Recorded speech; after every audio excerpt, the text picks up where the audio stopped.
Good morning, students. This is Zulfikar Ali, your English teacher. So, as I have taught you the summary of the lesson, the last lesson from Flamingo. Flamingo का जो पहला lesson आपका था, the last lesson, उसकी summary मैंने आपको बताई थी. और after summary there are some most important questions of the lesson. अब लेसन के कुछ बहुत ही ज़्यादा इम्पॉर्टेंट क्वेश्चन हैं which I brought for you, जो मैं आपके लिए लेके आया हूँ. The first question is why was Frank scared that day and not don't be confuse by this one. That day what did he see on his way to school and how did he get to his desk after over here you have to write question mark, not I. Desk is there. Okay, so the answer is Franz was very scared that day because Mr. Hamel had said that he would ask questions them. Over here जहाँ पे them लिखा हुआ है यहाँ पे you have to add him, आपको him करना है यहाँ पे. Okay, question him on participles. Friends did not know anything about participles. He found that the day was warm and bright. The birds were chirping at the edge of the woods. The Prussian soldiers were drilling in the open fields. There was crowd in front of the bulletin board near the town hall. Friends found the school room unusually quiet, so he had no option but to open the door and go in before everybody. ठीक है, तो ये question था कि friends जो था वो उस दिन डरा हुआ क्यों था और उसने स्कूल में अपने रास्ते में उसने क्या देखा और अपने स्कूल जो अपने उसके क्लास की जो डेस्क थी वो वहाँ तक कैसे पहुँचा.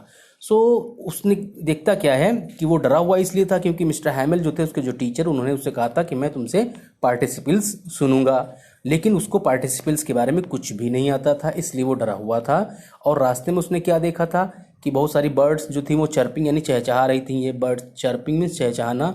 एज ऑफ द वुड्स, और जो जंगल था उसके किनारे पे जो प्रूशिया की जो सेना थी, सोल्जर्स थे, वो अपनी मार्चिंग कर रहे थे, ड्रिलिंग कर रहे थे ओपन फील्ड में.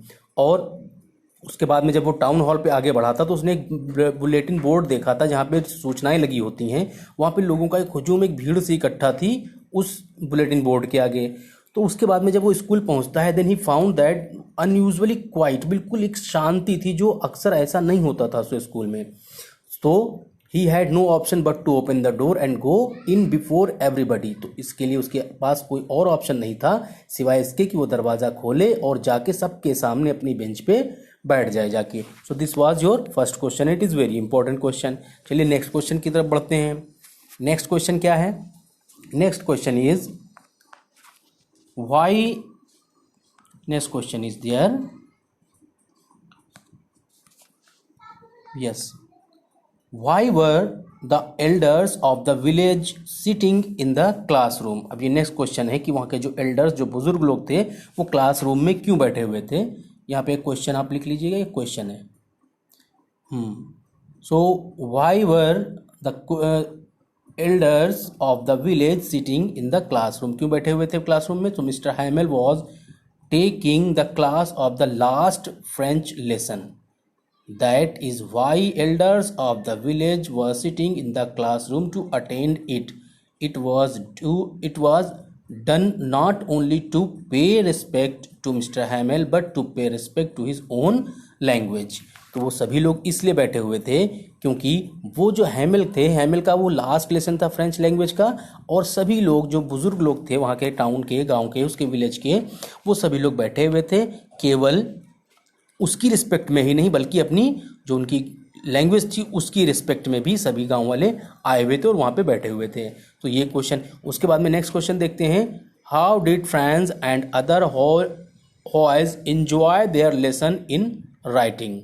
और उनके जो गांव के बुजुर्ग लोग थे वो, और एज वेल एज जो फ्रेंड्स जो था, उन्होंने राइटिंग में कैसे अपने लेसन्स का मजा लिया, कैसे एंजॉय किया अपने लेसन को जब राइटिंग का दिया गया उनको. ठीक है, so the answer is that day Mr. Hamel had new copies for them.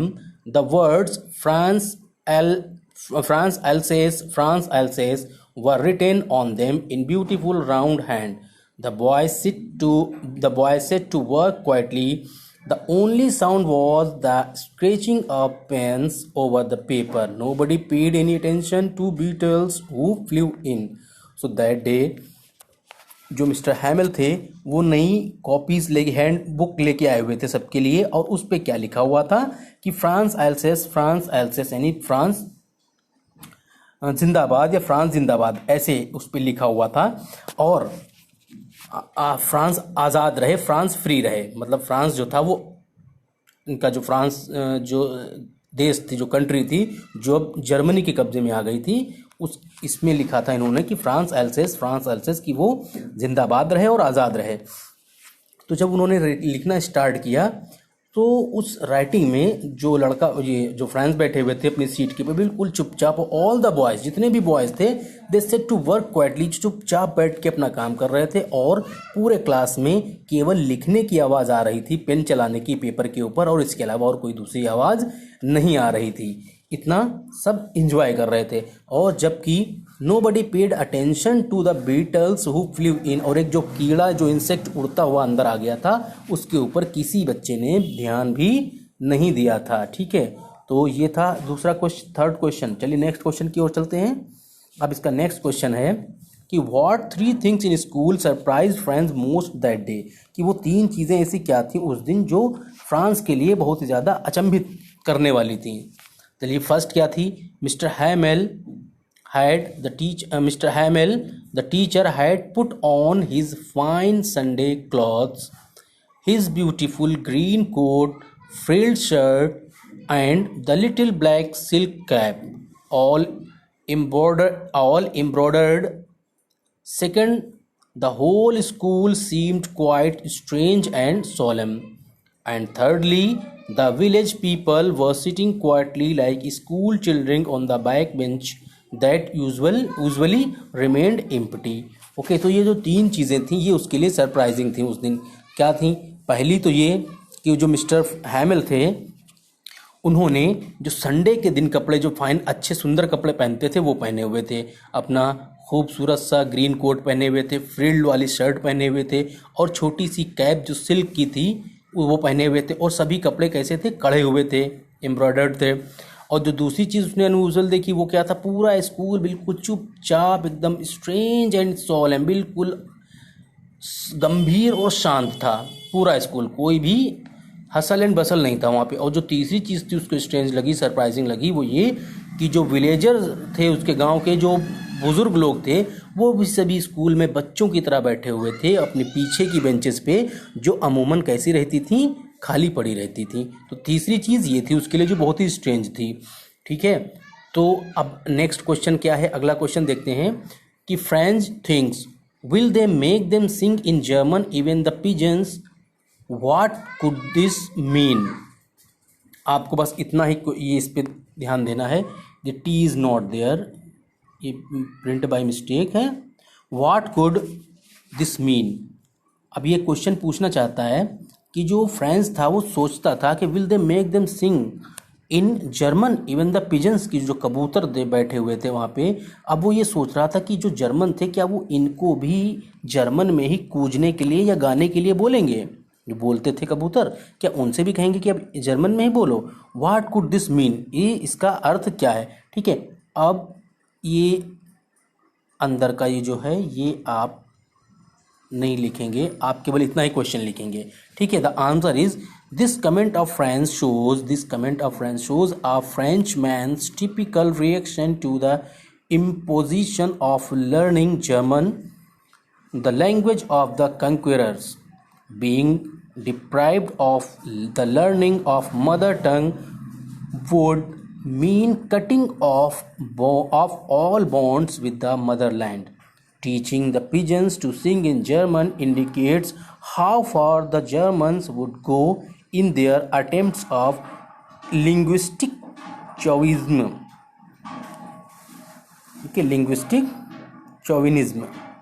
अब जो राइटर है वो ये बताना चाहता है कि जो जर्मन थे जब उन्होंने उस पर कब्जा कर लिया तो वो बैठा हुआ जो सोच रहा था, फ्रांस सोच रहा था कि क्या अब उनको कबूतर जो है क्या उनको भी अब फ्रेंच में ही बोलना, उसमें जर्मन में ही बोलना पड़ेगा? तो ये दिखाता है ये एक टिपिकल रिएक्शन है जो एक जर्मन का होता है अपनी सॉरी जो फ्रेंच है, फ्रेंच जो फ्रांस का है उसका एक French shows Frenchman's typical reaction, मतलब एक फ्रेंच जो फ्रांसीसी जो होते हैं उनका एक टिपिकल रिएक्शन ये शो करता है इम्पोजिशन ऑफ लर्निंग जर्मन, कि उनके ऊपर ये जर्मन जो लैंग्वेज थी उसको इम्पोज कर दिया गया था, उनको ऊपर लाद दिया गया था सीखने के लिए। अब द लैंग्वेज ऑफ कंक्विरर्स ये उनकी थी जिन्होंने इसको जीता था। Being deprived of the learning of mother tongue would mean cutting of all the bonds with the Motherland. और अब इसका मतलब है कि जब उसकी मदर टंग जो थी अगर उससे उसको नहीं सिखाई जाएगी तो इसका ये मतलब होता है कि अपनी मातृभूमि से बिल्कुल ही कट जाना। उसके बाद में teaching the pigeons to sing in German indicates how far the Germans would go in their attempts of linguistic chauvinism. इसका मतलब ये शो कर रहा है यहाँ पे कि वो जो जर्मन थे वो अपनी भाषा को सिखाने के लिए वो इंडिकेट कर रहे हैं कि वो लोग कितने दूर तक जा सकते थे अपनी इस भाषा को उनके ऊपर लादने के लिए, सिखाने के लिए वो कहाँ तक जा सकते थे, किस हद तक वो जा सकते थे, ये शो करता है। So these are the most important questions which you have to write and learn. ये आपके मोस्ट इंपॉर्टेंट क्वेश्चंस हैं जो आपके इस चैप्टर के हैं। तो अब आपको करना क्या है, you have to write these all questions in your notebook and learn properly. If you have any problems you can ask me. Okay, so that's enough for today. Thank you and have a nice day.